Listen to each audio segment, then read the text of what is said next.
Assalamualaikum warahmatullahi wabarakatuh. Halo semuanya teman-teman, selamat siang, selamat datang kembali di channel kesayangan kita, channel Ilo Entry, dan masih bersama saya Ilo.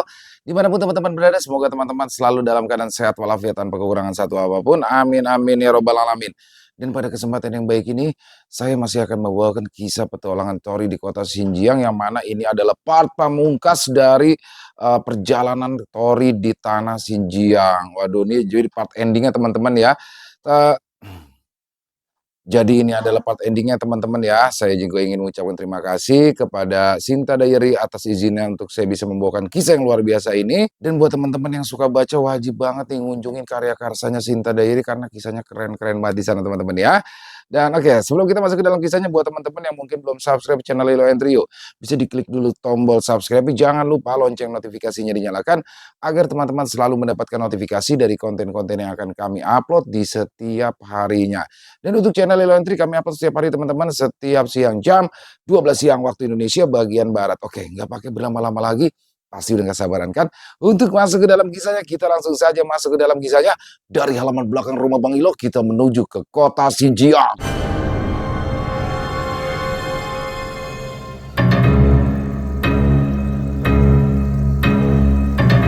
Akhir dari perjalanan panjang di kota iblis Xinjiang.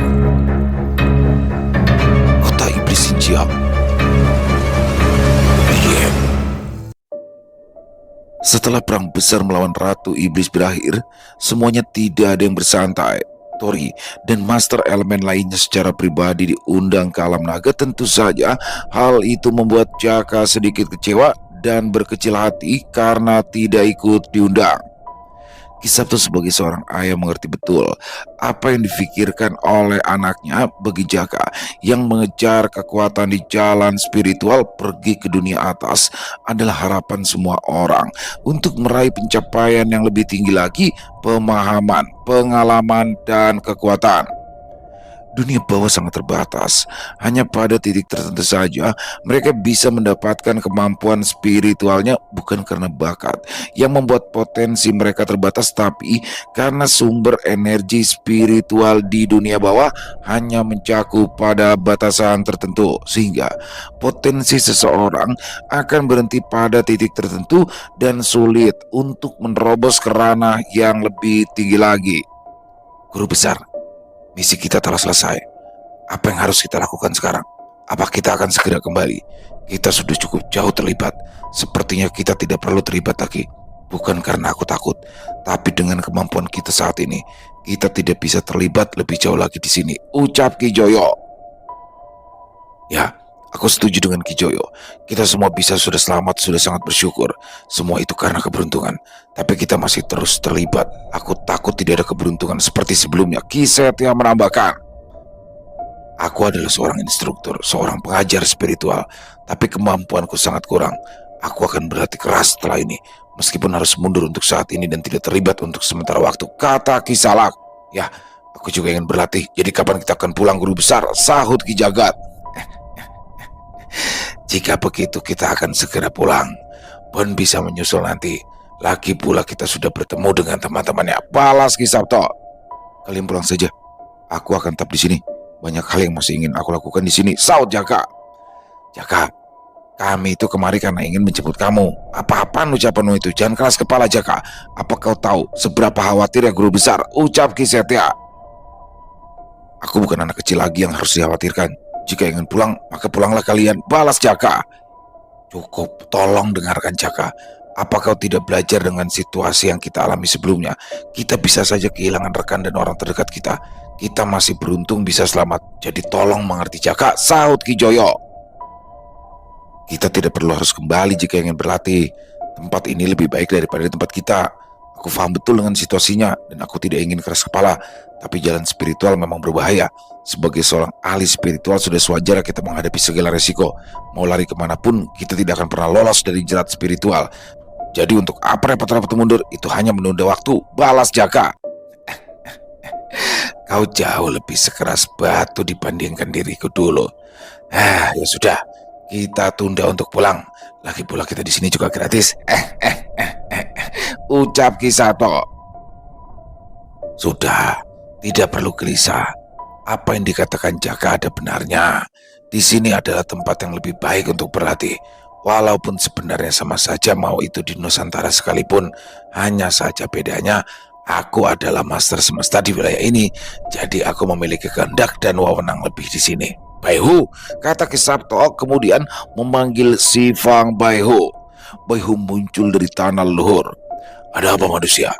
Meskipun aku menumpang di tanah leluhurmu, kau tidak seharusnya seenaknya memanggilku, ucap Baihu.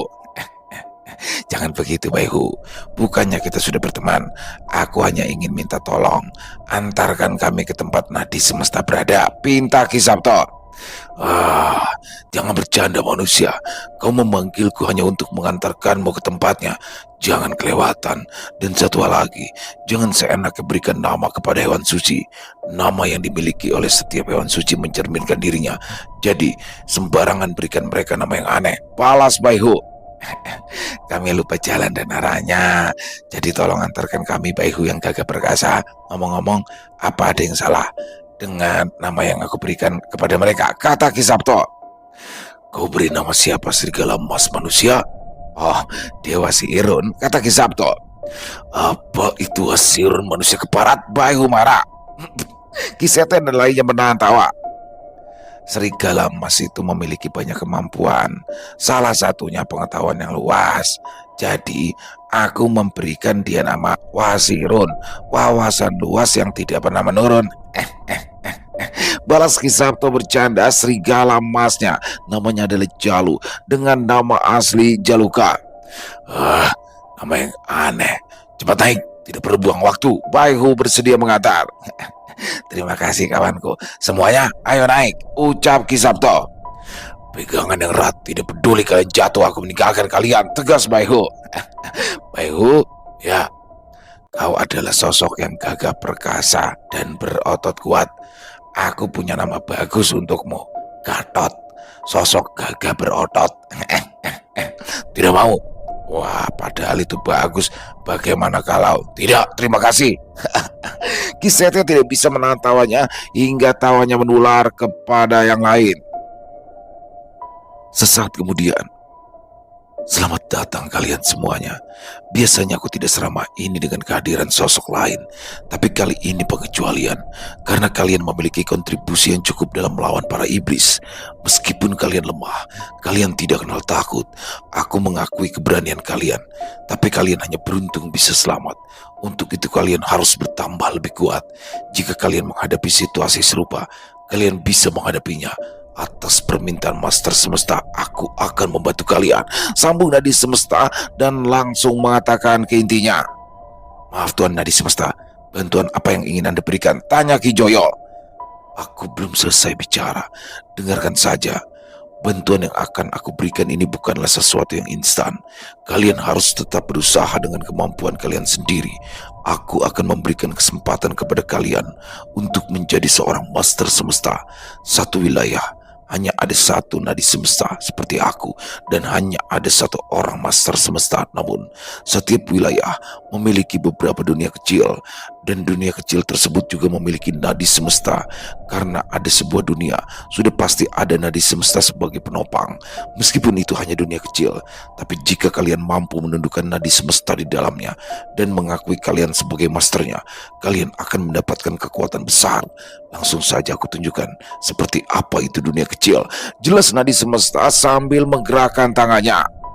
Tiba-tiba ada 6 gerbang terbuka seperti portal yang berputar-putar pada satu titik. 6 gerbang ini adalah salah satu dari puluhan dunia kecil yang ada di semesta Dao. Tidak perlu panjang lebar aku menjelaskan. Kalian akan tahu aturan setelah memasukinya. Lakukan dengan cara kalian sendiri untuk diakui oleh nadi semesta. Keberhasilan tergantung pada diri kalian masing-masing. Jelas nadi semesta. Keberadaan tertinggi di alam semesta adalah nadi semesta.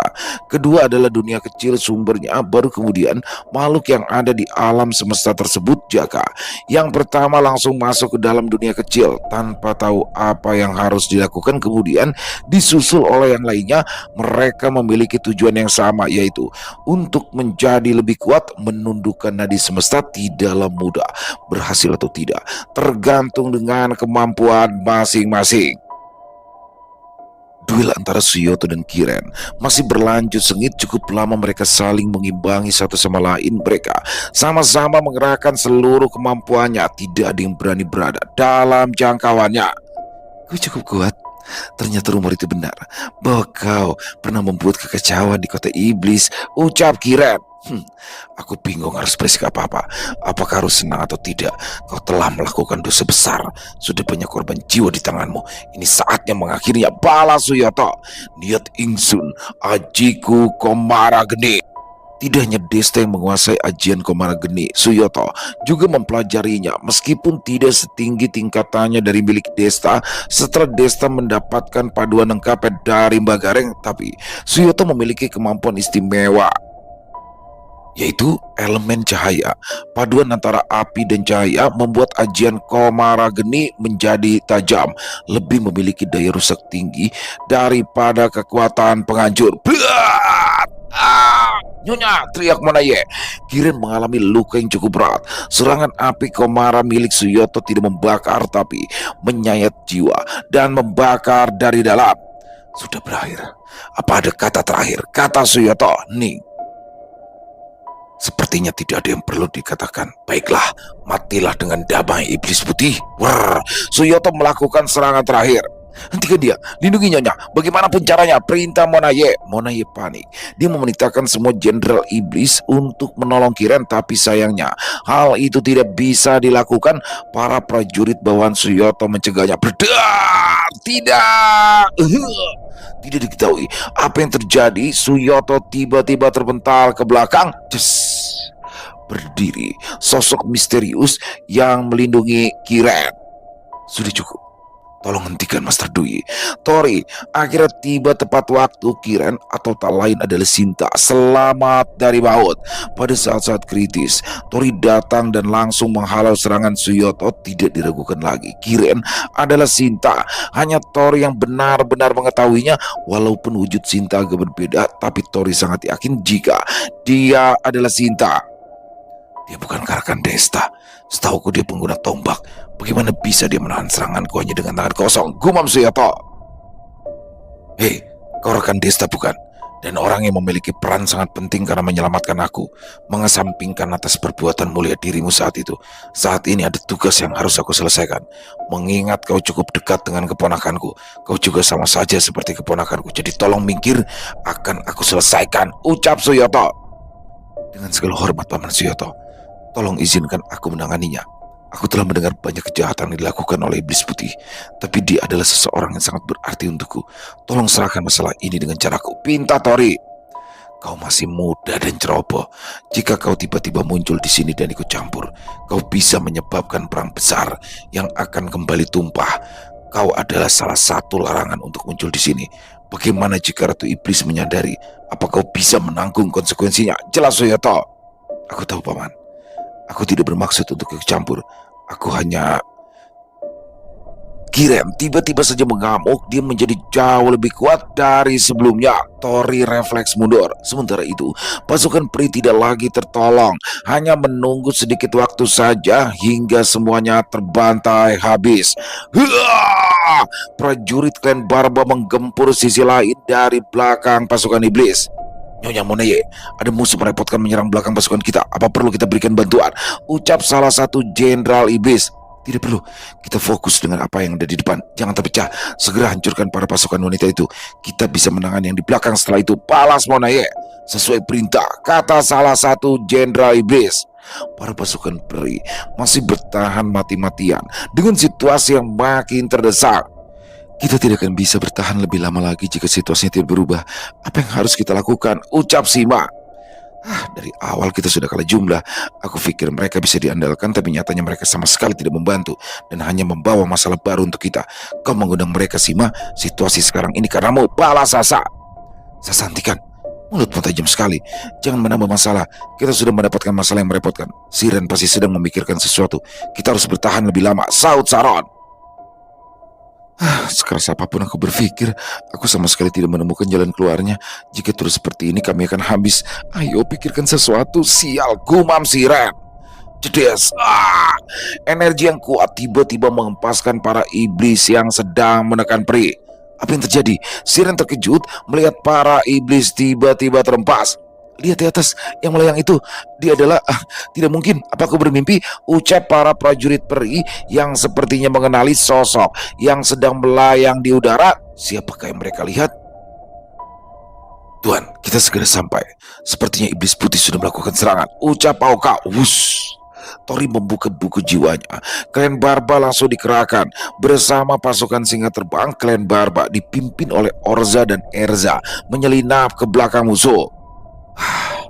Sudah sangat lama sekali aku tidak keluar dari dunia buku jiwa. Ada di mana ini? Kata sosok wanita dengan kecantikan yang tiada tanding. Maaf memanggil Anda tiba-tiba, dan tidak ada waktu untuk menjelaskan. Saat ini, para prajurit peri sedang dalam situasi terjepit dan butuh seorang pemimpin untuk mengarahkan mereka. Tidak ada yang lebih pantas untuk memimpin para peri selain Anda. Jadi mohon maafkan saya karena mengganggu kenyamanan Anda. Ucap Tori. Kenapa kau harus berkata seperti itu, anakku? Sudah terlalu banyak kebaikan yang telah kau berikan. Kau tidak semestinya harus meminta maaf. Justru aku yang harusnya berterima kasih padamu, anakku. Baiklah, aku akan pergi. Sudah lama aku tidak merasakan puncak dari kekuatanku ini. Slap! Wanita itu langsung melesat pergi begitu dia tiba. Dia langsung menghempaskan para iblis yang telah menekan para prajurit peri. Yang mulia ratu terdahulu. Benar, apa aku salah lihat? Bagaimana mungkin? Bukankah ratu terdahulu sudah dalam kondisi lemah karena energi sumbernya diberikan pada Ratu Sinta? Ya, itu benar, tapi tidak salah lagi. Beliau adalah ratu terdahulu dan sepertinya dalam kondisi puncak. Entah apa yang terjadi, sekarang kita tidak boleh menyerah. Ya, benar. Ucap para prajurit peri dan bersorak menaikkan semangat mereka. Ibunda Ratu, ucap Siren. Para saudari Sinta lainnya kembali memiliki kepercayaan dirinya karena kemunculan sosok Ratu Peri pertama yang seharusnya tak mungkin hal itu terjadi. Angin merah majulah ke depan, angin biru mundur dan jaga jarak, angin hijau perketat barisan kanan, angin putih buatlah celah di antara semua barisan, sisanya tetap pada barisan, jangan terpecah. Ucap Ratu Peri. Siap. Komando telah diambil alih kiri. Pasukan peri bisa lebih teratur. Potensi prajurit peri akhirnya bisa meningkat karena arahan yang tepat. Angin merah dan seterusnya adalah nama-nama panggilan untuk pasukan peri. Jika Sinta memanggil dengan sebutan nama bunga, tapi Ratu Peri memanggil mereka dengan sebutan warna angin karena pada umumnya peri identik dengan unsur elemen angin. Ratu Peri memang seharusnya lemah karena sumbernya telah diwariskan kepada Sinta dan selamanya Ratu Peri akan dalam kondisi tua dan lemah hingga akhirnya dia akan mati. Akan tetapi dunia di dalam buku jiwa adalah salah satu tempat terbaik. Seperti tanah leluhur yang dimiliki oleh Kisabto, dunia dalam buku jiwa sebenarnya adalah dunia kecil yang diambil dan dimanfaatkan oleh Trisakti. Dunia kecil tersebut adalah tempat yang sangat istimewa yang akan segera runtuh. Mereka bertiga kemudian menyegelnya dan terciptalah buku jiwa. Dunia dalam buku jiwa memiliki sumber daya energi melimpah semenjak kepemilikannya diambil alih oleh Tori. Dunia buku jiwa masih bisa bertahan karena adanya Trisakti, Ki Panca, Ki Tulus, dan Ki Brajat. Dengan energi spiritual mereka bertiga, buku jiwa masih bisa tetap berfungsi. Setelah kepemilikan buku jiwa diambil alih oleh Tori, dunia dalam buku jiwa menjadi sangat melimpah energi spiritualnya karena suplai energi spiritual yang Tori berikan tidak pernah terputus, mengalir deras dan melimpah ruah. Banyak King Soul tercipta dan membuat mereka yang hidup di dalam buku jiwa memiliki kemampuan yang hebat. Bahkan Ratu Peri yang seharusnya hanya menunggu mati, dia bisa pulih sepenuhnya seperti pada saat di mana ia dalam kondisi terkuatnya. Selain itu, kecantikan Ratu Peri tidak ada yang bisa menandingi Sinta, bahkan tidak bisa disandingkan dengan ibunya. Selain cantik, tak tertandingi, dia juga cukup kuat. Kemunculan Ratu Peri telah membalikan keadaan. Mau sehebat apapun Monaye dalam mengatur strategi, meskipun jumlah mereka banyak, pihak iblis masih kekurangan seorang ahli. Seorang jenderal iblis memang kuat, tapi kuat saja tidak akan berguna jika otaknya hanya dipenuhi otot. Dan pada akhirnya para peri bisa mendesak para iblis dan klan Barba juga melakukan tekanan dari belakang. Kini para iblis yang telah dalam kondisi di ujung tanduk.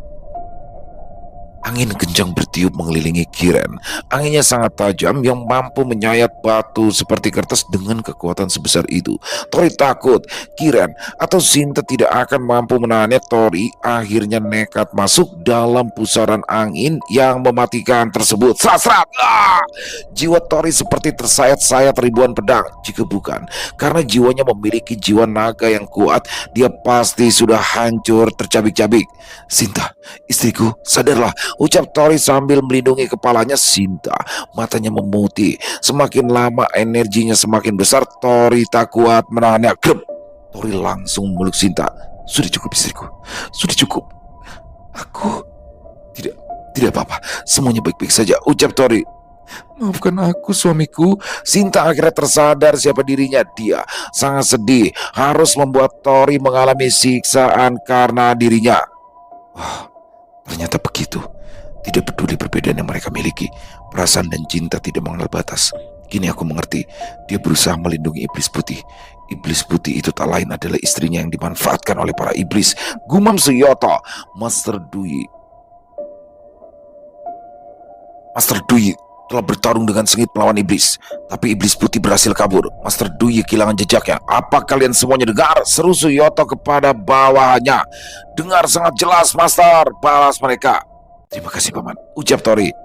Ini hanyalah sedikit hutang yang aku bayar. Kita akan bertemu lagi. Jaga baik-baik dia, balas Master Dui. Akhirnya Master Dui mengalah. Lagi pula tidak ada baiknya menyinggung Tori. Meskipun Master Dui sangat kuat, dia tidak akan mungkin bisa melawan seseorang yang telah menyelamatkan jiwanya. Dengan segala pertimbangan Bonaye, para iblis akhirnya menyerah. Mereka hanya mengikuti perintah iblis putih.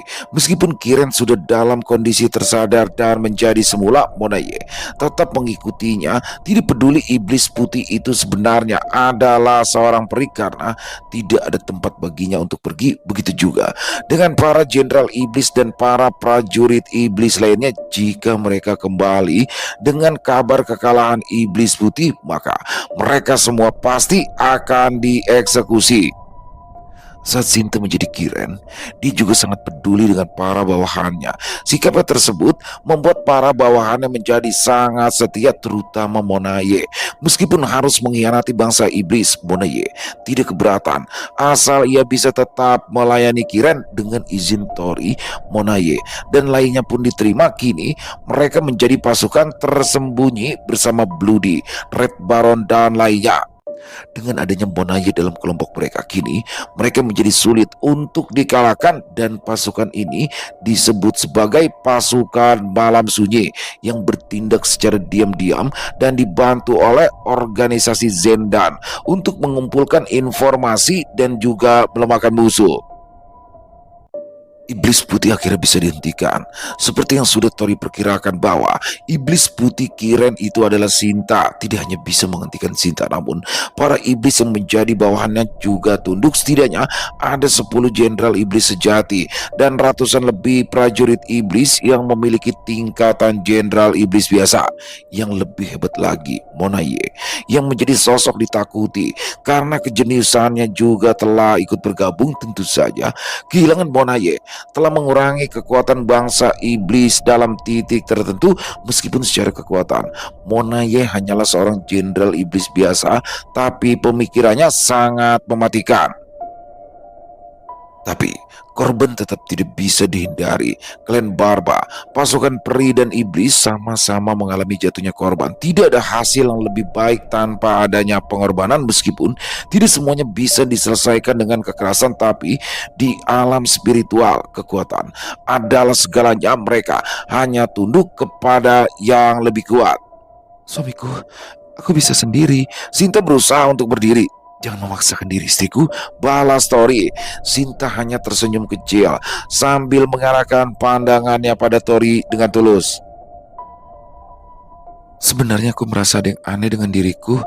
Hal tersebut aku rasakan sesaat setelah aku keluar dari sebuah cangkang telur. Aku memang terlahir dari sarang Ratu Iblis, dan aku beruntung tidak menjadi salah satunya. Mereka mengira kondisiku saat ini adalah sosok iblis langka, tapi pada dasarnya yang kalian lihat sekarang ini Iblis putih yang kalian kenal sebenarnya adalah wujudku yang lain, yaitu peri salju. Selain diriku, ibuku sang ratu terdahulu juga bisa melakukannya. Dan tentunya para saudariku juga bisa, hanya saja mungkin mereka belum bisa membangkitkannya. Aku sempat kehilangan akal dan menuruti keinginan Ratu Iblis. Karena saat itu, aku tidak punya pilihan lain selain mematuhinya demi menjaga nyawaku sendiri. Monaye dan kalian semua, aku tidak memaksa untuk terus mengikutiku. Tapi jika kalian tetap ingin mengikutiku, kalian harus mentaati peraturan di negara singa terbang yang dipimpin oleh suamiku. Kami pasti akan memperlakukan kalian dengan baik. Jadi tolong ya, jangan buat masalah yang tidak perlu, ucap Sinta kepada mereka semua. Kami tidak akan menyesal mengikuti Anda, Nyonya Kiren. Maaf, maksudku Nyonya Sinta, balas Monaye dan disetujui oleh semua pengikutnya. Kalian masih bisa memanggilku dengan sebutan Kiren. Aku tidak keberatan, balas Sinta. Sering cep. Tidak, Sinta, teriak Tori. Begitu juga dengan mereka yang memperdulikan Sinta. Dalam bayang-bayang, tiba-tiba muncul sosok misterius yang tiba-tiba menyerang Sinta dalam kondisinya yang lemah. Dia tidak bisa menghindari serangan ribuan jarum mematikan. Sebenarnya aku tidak ingin melakukannya, tapi seperti yang dikatakan oleh Yang Mulia Ratu, kau bisa mendapatkan ingatanmu kembali. Pada akhirnya aku harus menghabisi dirimu, Iblis Putih, ucap sosok yang menyerang Sinta. Dia adalah Lao Je. Dari awal, Iblis Putih melakukan misinya. Lao Je diperintahkan oleh Ratu Iblis untuk mengawasinya, untuk melindunginya saat diperlukan, dan untuk membunuhnya apabila Iblis Putih melakukan tindakan melawan perintah Ratu Iblis. Sinta, istriku, kekhawatiran Tori memuncak. Saat Sinta terkulai lemas dalam pelukannya, ada beberapa jarum aneh menancap di seluruh tubuhnya. Itu bukan jarum biasa. Tori mencoba untuk mencabut salah satunya. Jangan sentuh jarum itu. Jika sembarangan mencabutnya, itu bisa membahayakan nyawanya. Serahkan padaku, anakku, cegah Ratu Peri. Tangkap Lao Je hidup atau mati, sekalipun nyawa kalian taruhannya, perintah Monaye. Para iblis yang mengikuti Sinta sangat marah dan segera mengepung Lao Je. Shoot. Beberapa jenderal iblis sejati muncul untuk melindungi Lao Je. Pergilah Lao Je, serahkan pada kami, ucap salah satu jenderal iblis sejati. Oh, terima kasih, maaf telah merepotkan kalian, balas Lao Je kemudian melarikan diri. Sial, kenapa kita harus membereskan masalah yang Lao Je buat? Sudah, jangan mengeluh. Perintah dari Ratu adalah untuk melindungi dirinya. Meskipun aku sebenarnya tidak suka, tapi tak punya pilihan lain. Sial, ucap beberapa jenderal iblis sejati yang melindungi Lao Je. Pergilah anakku, buat dia merasakan penderitaan tak berujung, perintah Ratu Peri. Tolong jaga dia untukku. Tentu saja. Slap, Tori langsung menghilang dalam sekejap. Aku harus segera melapor kepada Ratu. Sial, kenapa juga kau berulah, Iblis Putih? Padahal aku berniat akan menjadikanmu selir saat aku menjadi Raja Iblis nanti. Sayang sekali, gumam Lao Je. Slap, bertak, jedung. Tori tiba-tiba muncul di hadapan Lao Je. Karena dia tidak siap, tendangan keras mengenainya dengan telak dan terhempas ke bawah dengan keras. Sial, kau cukup cepat juga bisa menyusul aku, ucap Lao Je. Lao Je sangat terkejut merasakan hawa membunuh Tori yang kuat. Dia cukup tertekan, pandangan Tori sangat dingin yang membuat Lao Je merasakan bahaya dan juga takut. Ayo kita bicarakan. Aku tahu kalian para manusia lebih suka diskusi tanpa harus melakukannya dengan kekerasan. Aku hanya Slam jedung. Tori tidak suka basa-basi. Yang jelas-jelas kondisinya tidak mungkin untuk melakukan diskusi. Lao Je hanya ingin mengulur waktu, membuat Tori lengah dan dia bisa melarikan diri. Tapi sayang, Tori tidak bisa dibodohi semudah itu. Dengan pukulan berat, Lao Je dihantam hingga tanah yang ia pijak hancur dan berlubang. Tunggu, kau telah melanggar perjanjian. Apa kau ingin invasi iblis terjadi lebih cepat karena tindakanmu saat ini? Ucap Lao Je. Melanggar perjanjian? Perjanjian apa? Apakah ada yang melihat aku melanggar perjanjian? Ucap Tori lagi. Iya, kami tidak melihat apapun. Bukankah Lao Je tadi tersandung? Kata Monaye. Iya sama, kami tidak melihat apapun. Mataku hilang. Siapa aku? Aku bahkan bukan diriku. Sial, tiba-tiba aku amnesia. Ucap para sekutu dengan alasan konyol mereka. Sial, kau tidak bisa melakukan ini manusia. Sekalipun kau membungkam mereka, Ratu Iblis pasti akan sadar. Dan jangan memaksaku untuk melawan. Kita pernah bertarung sebelumnya. Meskipun saat itu kita sama-sama seri. Aku bahkan belum benar-benar serius. Jangan memaksaku untuk bertarung denganmu, kata Lao Che. Kau telah melukai istriku. Kematian saja itu tidak cukup untuk menebusnya, balas Tori. Baiklah jika kau memaksa. Lao Che tidak punya pilihan selain bertarung. Dia benar-benar tidak menahan diri kali ini. Sejak kapan terakhir kalinya kau serius? Ini perasaan yang luar biasa. Hei manusia, masih ada kesempatan bagimu untuk mengurungkan niatmu, kata Lao Che percaya diri. Apa sudah selesai? Kata Tori. Kesombonganmu sungguh tak terukur. Apa kau tidak mengerti sebelum aku ajar? Baik, rasakan ini. Lao Che dengan kecepatan tinggi langsung menghampiri titik buta Tori dan bersiap melancarkan serangannya. Sap! Kemana dia? Dengan lebih cepat, Tori bergerak dan tepat berada di belakang Lao Che. Lao Che langsung berbalik karena merasakan niat membunuh yang kuat. Cedes, bear!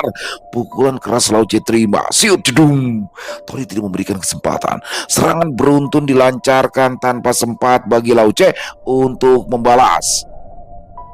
Hanya dengan tangan kosong saja, Lao Che langsung tumbang dengan luka yang sangat parah. Kau terlalu berpuas diri dengan kemampuan. Aku bukan orang yang berbelas kasih. Matilah, ujar Tori. Tiba-tiba, Sinta menjerit kesakitan. Tori tidak memperdulikan Lao Che lagi dan segera menghampiri Sinta. Apa yang terjadi dengannya Ratu Pri? Ucap Tori khawatir. Alam ini cukup buruk dengan kondisi Sinta yang seperti sekarang. Anakku, bawa kami ke dalam buku jiwa, pinta Ratu Pri. Baik, semuanya masuklah. Para prajurit Pri akhirnya bisa kembali. Klan Barba juga ditarik mundur. Hanya mereka para iblis yang tidak mau memasuki buku jiwa. Aku sudah berjanji memberikan tempat khusus untuk iblis seperti kalian di dunia buku jiwa. Kalian masuklah, pinta Tori. Maaf, untuk saat ini kami tidak bisa melakukannya. Secara pribadi, aku masih memiliki tujuan membasmi para iblis. Dunia yang damai bukanlah tempat yang cocok untukku, balas Bloody. Ya, begitu juga denganku. Aku juga menunggu Master. Aku rasa alasanku kurang lebih sama dengan mereka. Baiklah, aku tidak akan memaksa. Tapi kapanpun kalian mau, selalu ada tempat untuk kalian. Bagaimana denganmu, Monaye? Tanya Tori. Seperti yang dikatakan Bloody, dunia yang damai bukanlah tempat yang cocok untukku juga. Lagi pula tidak ada yang bisa kami lakukan untuk Nyonya Kiren di sana. Jadi kami akan tetap di sini. Kami harus membalas perbuatan mereka. Jujur, aku sudah cukup menderita karena bangsaku sendiri. Inilah saatnya bagiku untuk membalas, entah bagaimana caranya. Balas Monaye. Baiklah, jika kau mempercayaiku, sekarang bergabunglah dengan Bloody dan lainnya. Jika kalian bersama, aku yakin kalian bisa menghindari masalah yang sulit. Zendan mendukung kalian untuk bergerak dan bertindak di balik bayangan. Aku akan menamakan kelompok kalian sebagai pasukan malam sunyi, kata Tori. Terima kasih, kini kami memiliki tujuan yang baru. Demi Nyonya Kiren kami akan melakukannya. Keputusan Anda adalah keputusannya, balas Monaye dengan hormat, diikuti oleh para jenderal iblis sejati lainnya. Pada awalnya kami ingin menyingkirkanmu, karena bagiku kau sangat merepotkan. Tapi siapa sangka kini kau berada di pihak kami, ucap Bloody. Lupakan permasalahan yang lalu dan sekarang mohon kerjasamanya, balas Monaye. Baiklah, kami akan kembali ke alam naga. Masih ada beberapa hal yang harus kami lakukan. Jaga diri kalian baik-baik, kata Tori dan kemudian meninggalkan mereka. Saat Sinta ditangkap oleh Ratu Iblis, dia sempat dipenjarakan. Pada awalnya, Ratu Iblis ingin menjadikannya sebagai induk Niue, tapi hal itu tidak bisa dilakukan karena tanah di dalam sarang telah menolaknya. Tidak tahu apa penyebabnya. Dugaan sementara karena sarang Ratu Iblis telah terkontaminasi oleh jiwa dari istri Asura sehingga penciptaan Niue tidak lagi bisa dilakukan. Kemungkinan sisa jiwa istri Asura masih berjuang hingga saat ini dengan caranya. Pada akhirnya, Sinta dilebur di dalam tungku jiwa. Namun, karena suatu keajaiban, jiwa Sinta tidak bisa dilebur. Jiwanya memaksa bertahan dengan secara tanpa sadar. Sinta berubah menjadi peri salju dengan kekuatan angin yang sangat dingin. Api di dalam tungku peleburan jiwa menjadi tidak mempan dalam proses kelahiran menjadi sebuah telur. Ingatan Sinta telah dihapus, namun hanya mengalami hilang ingatan sementara seperti yang terjadi dengan Raka atau Red Baron. Sebelumnya, saat Tori hendak mengakhiri Lauce, ternyata dia berhasil melarikan diri. Hanya dia yang berhasil lolos dalam kondisi terluka sangat parah. Para jenderal iblis yang melindunginya semuanya telah mati dengan kaburnya Lauce. Perang besar bisa terjadi kapan saja dan invasi iblis yang lebih besar bisa muncul lebih cepat. Alam Dao masih dalam kondisi pemulihan. Berbeda dengan para iblis yang memiliki pertumbuhan kelahiran yang cepat, semuanya punya kisah sendiri. Ini tidak hanya menyangkut tentang pribadi Tori saja, ataupun Desta, Jaka, dan lainnya, bahkan sosok jahat terkuat yang menjadi momok menakutkan bagi alam Merapi juga mulai merubah cara pandangnya. Raden Ronggo, sosok terjahat dalam sejarah alam Merapi, bisa mulai berubah. Dia sadar kekuatan yang ia banggakan dan ia agungkan hanyalah setitik debu jika dibandingkan dengan musuh yang dia lihat, leluhur iblis. Meskipun belum pernah bertarung dengannya, Raden Ronggo mengerti dengan jelas perbedaannya. Dia enggan untuk kembali ke alam Merapi. Dia berkelana di daratan iblis untuk bertarung dan meningkatkan kemampuannya. Sementara itu, hal unik dan aneh dialami oleh rombongan Inyak Rimbo. Selama beberapa tahun mereka tidak mengetahui bahwa perang besar telah berakhir, tapi mereka tetap melakukan usaha mereka untuk melawan iblis. Dan masih banyak sekutu yang lainnya yang juga masih berjuang dengan tujuan mereka masing-masing. Terlalu dini untuk mengatakan semuanya telah berakhir, karena di suatu tempat di alam iblis, sang raja iblis yang baru telah terlahir. Sementara itu, apa yang terjadi dengan Rama dan Yuda tidak bisa diceritakan karena terkait dengan hal yang sensitif. Pada intinya, Yuda telah berhasil menemukan keberadaan kekasihnya Jenta Lawine. Lalu Yuda, Rama, dan Jenta berhasil keluar dari Pulau Langba, tapi mereka terjebak di lautan Zainan. Mereka sempat terdampar di pulau kecil, kemudian mencari cara untuk lolos dari sana, tapi sayang, mereka bertemu dengan iblis lautan. Pertarungan sempat terjadi, dan di saat terakhir Rama mengorbankan dirinya agar Yuda dan Jenta bisa lolos. Setelah itu tidak diketahui lagi kabar dari Yuda. Teror iblis putih telah berakhir, namun Kiren atau Sinta dalam kondisi yang kritis setelah diserang diam-diam oleh Lauce. Meskipun Tori sempat membalasnya, tapi sayang, Lauce berhasil lolos. Gabon, Roka, Gamon, apa kalian sudah siap? Tanya Tori. Ya, mari, aku siap. Baiklah, mari kita kembali. Bakara ditempatkan di sebuah tanduk seperti keranda dengan peti di atasnya. Mereka memasuki dunia di dalam buku jiwa. Selamat datang penguasa, selamat datang yang mulia raja, selamat datang Tuan Tori, selamat datang Tuan yang agung, dan masih banyak lagi sambutan lainnya. Setibanya di dunia buku jiwa, tak henti-hentinya Tori mendapatkan sambutan hangat. Tori juga sangat terkejut dengan situasi di sana jika diingat-ingat. Semenjak dia pergi dari alam kerinci, Tori tak pernah lagi masuk ke dalam dunia tersebut. Sangat banyak perubahan.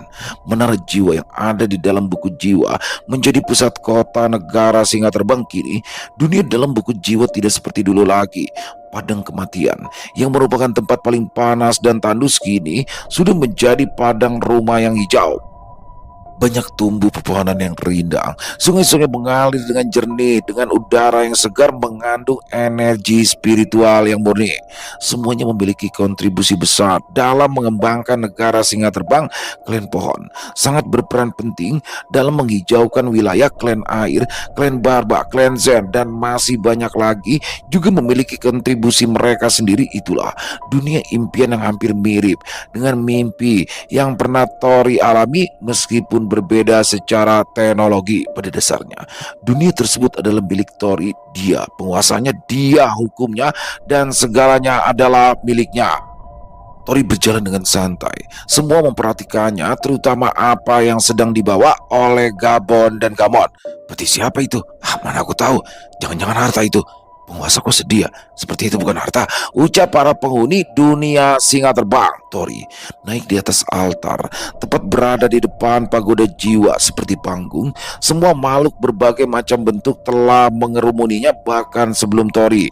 Ada beberapa tempat duduk yang berisi para petinggi negara singa terbang. Semua menunduk hormat saat Tori tiba di sana dan menyertai Tori berdiri di belakangnya. Hiruk pikuk suasana yang ramai menyelimuti seluruh tempat seperti pasar. Semua saling berbincang satu sama lain. Entah, sudah berapa lama aku tidak ke sini. Lihatlah perubahan luar biasa ini. Bukankah ini surga bagi mereka? Aku sendiri merasa nyaman setibanya di sini. Gumam Tori. Tori melirik ke arah Gabon. Sepertinya Gabon memahami apa yang Tori maksud. Hei, semuanya tolong diam. Penguasa ingin mengatakan sesuatu, ucap Gabon. Ning. Terima kasih untuk waktu kalian. Banyak wajah-wajah baru yang tidak ku kenal. Tapi aku senang kalian semuanya tergabung dalam negara singa terbang ini. Aku tidak akan banyak bicara, karena aku akan menyampaikan kabar duka yang telah menimpa saudaraku. Dia adalah Bakara, yang juga salah satu pendiri negara singa terbang, dan juga wakilku yang sangat berharga, ucap Tori. Semua yang mendengar tetap berusaha untuk tidak terkejut. Mereka membungkam mulut agar tidak bersuara dan terus mendengarkan apa yang Tori sampaikan. Meskipun mereka harus menangis karena kehilangan tokoh hebat yang selama ini mengelola negara singa terbang tanpa lelah. Bakara adalah sosok yang berani. Dia gugur secara terhormat, seperti saudara-saudara yang lainnya saat berperang melawan iblis. Kita sudah cukup lelah. Ini saatnya kita menutup diri. Istriku juga terluka parah dan tidak tahu kapan dia akan pulih. Aku terlalu memaksa dan melibatkan kalian dalam masalahku. Aku, Tori, minta maaf yang sebesar-besarnya. Tori melanjutkan sambil menundukkan kepalanya. Itu tidak benar, penguasa. Kamilah yang seharusnya minta maaf karena tidak berguna. Ya, benar. Apa yang kami dapatkan saat ini, kami tidak berharap mendapatkan secara cuma-cuma. Sudah menjadi kewajiban bagi kami untuk membantu Anda, penguasa. Semuanya mengatakan sesuai isi hati mereka. Kematian Bakara membuat sejumlah besar penghuni negara singa terbang sedih. Proses penghormatan terakhir untuk Bakara berlangsung. Dari berbagai klan memiliki cara mereka sendiri, seperti menabur ribuan bunga di setiap sudut wilayah, membuat lentera terbang yang menghiasi langit malam. Ada juga yang menghanyutkan ribuan kapal seraya untuk mengantar kepergian Bakara ke tempat peristirahatan terakhir. Informasi tentang Yuda dan Rama tidak diketahui secara pasti. Mereka seperti menghilang tanpa jejak. Desta sudah berusaha untuk mencari keberadaan mereka, tetapi hasilnya nihil. Ada informasi penting dari organisasi Zendan bahwa Lao Tse telah menjadi seorang raja iblis yang baru. Tidak diketahui pasti bagaimana hal itu terjadi, tapi konon karena luka parah yang Tori sebabkan membuat Lao Tse bereinkarnasi menjadi iblis sejati ke-33 yang memiliki kemampuan di atas ratu iblis tiran. Meskipun kebenarannya tidak bisa dipastikan juga. Namun Lao Tse belum melakukan pergerakan. Dia harus menstabilkan kekuatannya. Entah butuh waktu berapa lama untuk Lao Tse bangkit. Ratu iblis sendiri sedang dalam pengasingan selama 100 tahun. Pasukan malam sunyi tetap tidak ingin pergi ke dunia buku jiwa. Mereka tetap berkeliaran di kawasan medan perang iblis sebagai pelindung tersembunyi untuk alam Daud. Jaka yang telah menjadi seorang master semesta berencana ingin membalas atas kekalahan atau penghinaan yang ia terima. Namun karena situasi telah terkendali atas saran Desta dan lainnya, mereka akhirnya sepakat untuk pergi dari tanah kematian.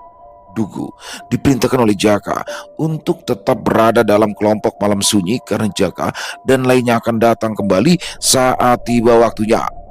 Dari 13 orang, tidak termasuk rombongan Kisato yang kembali hanya 7 orang. 6 orang lainnya telah gugur atau menghilang. Narendra, Raka, Devi telah berpulang. Yuda dan Rama tidak diketahui lagi keberadaannya dan menghilang tanpa jejak. Dan satu lagi korban tak terduga, Margareta, juga telah meninggal karena tiba-tiba sakit. Tidak diketahui pasti apa yang telah terjadi. Bisa jadi ini ada kaitannya dengan Raja Iblis Mogo. Di alam naga, Desta dan lainnya telah mendapatkan pelatihan dan pengalaman yang cukup. Biksu Tong telah mendapatkan salinan kitab suci dan telah merebut kembali kota-kota milik alam Dao tanpa ada perlawanan yang berarti dari para iblis. Pada akhirnya, para iblis bisa ditekan hingga kembali ke medan perang iblis. Dan ada hal yang lebih mengejutkan lagi. Kaisar Bumi ternyata bukanlah kaisar yang sebenarnya. Kaisar Bumi yang asli telah mati sejak lama. Kaisar Bumi yang saat ini adalah sosok iblis ke-65, saudara iblis Mogu. Penyamarannya sangat sempurna sehingga para kaisar sekalipun terkecoh, namun sayang dia tidak bisa lolos dari mata Dewi Bulan Chang'e. Akhirnya, kota terlarang dirubah dan hanya satu kaisar yang memimpinnya. Kaisar Bumi atau iblis ke-65 langsung dieksekusi di tempat. Kaisar lainnya diangkat ke dunia atas di wilayah bulan surgawi. Hanya kaisar langit memimpin kota terlarang. Desta sangat merasa bersalah atas apa yang terjadi kepada rekan-rekannya. Dia berusaha keras untuk menemukan Yuda dan Rama. Organisasi Zendan juga dikerahkan untuk mencari keberadaan mereka. Sayangnya, Auka dan Raka terluka parah saat melewati lautan Zainan karena Kaisar Iblis telah benar-benar bangkit dan sudah memulai invasi mereka.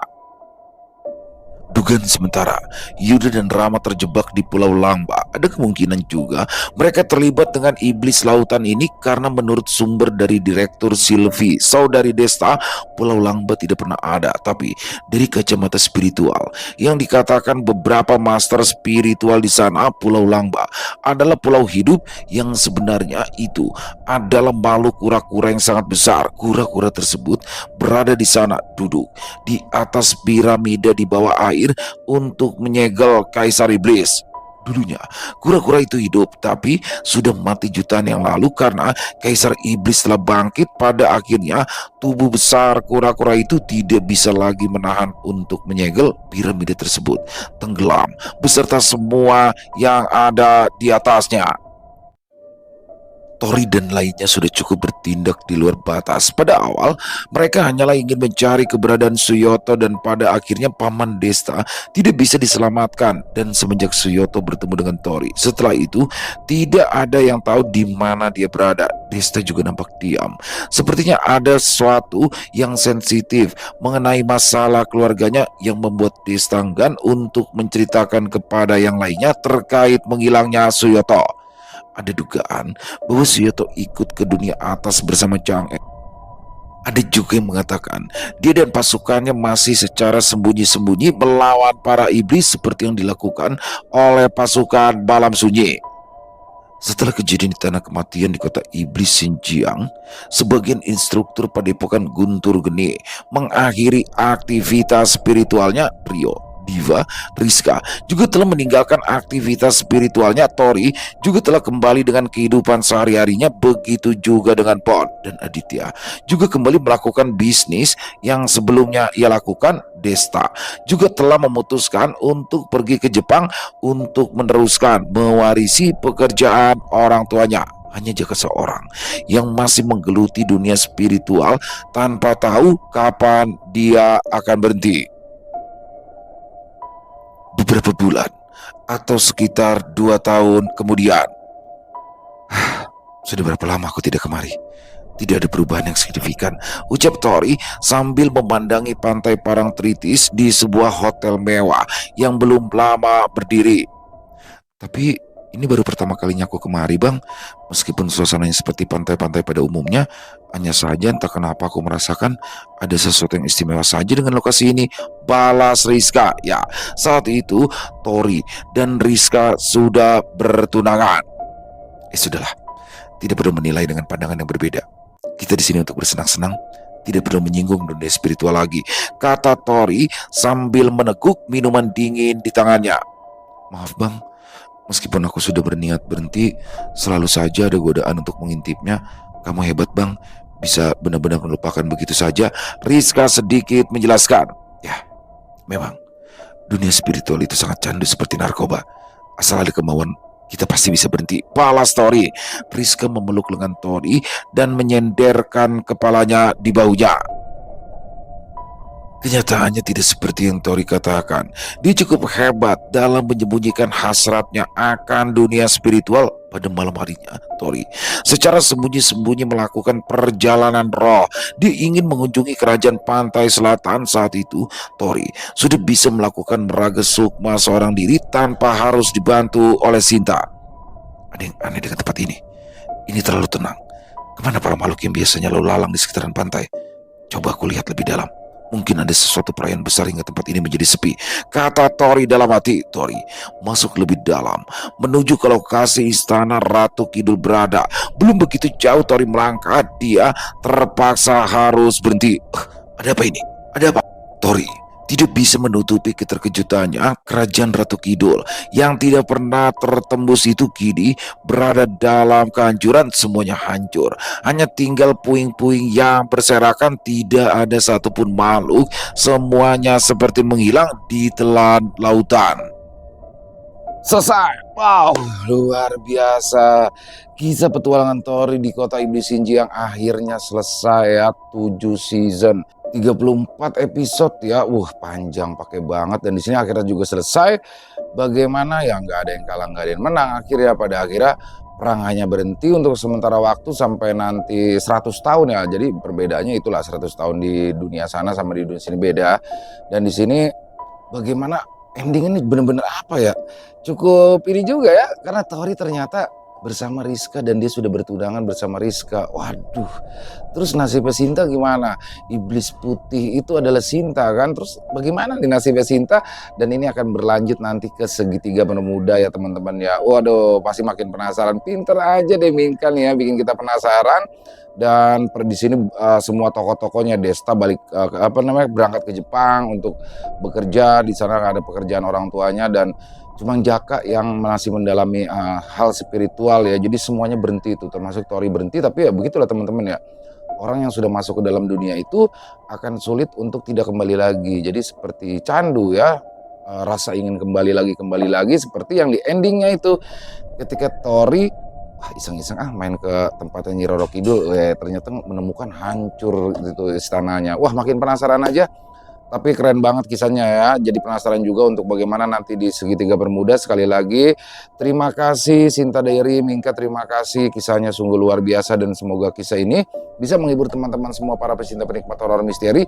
Lebih khusus lagi kepada para subscriber channel Ilo Entry. Dan buat teman-teman yang punya komentar lain, yang punya pendapat lain tentang kisah barusan, bisa menuliskan di dalam kolom komentar ataupun hanya sekedar saling menyapa. Insya Allah kami akan menjawab satu persatu.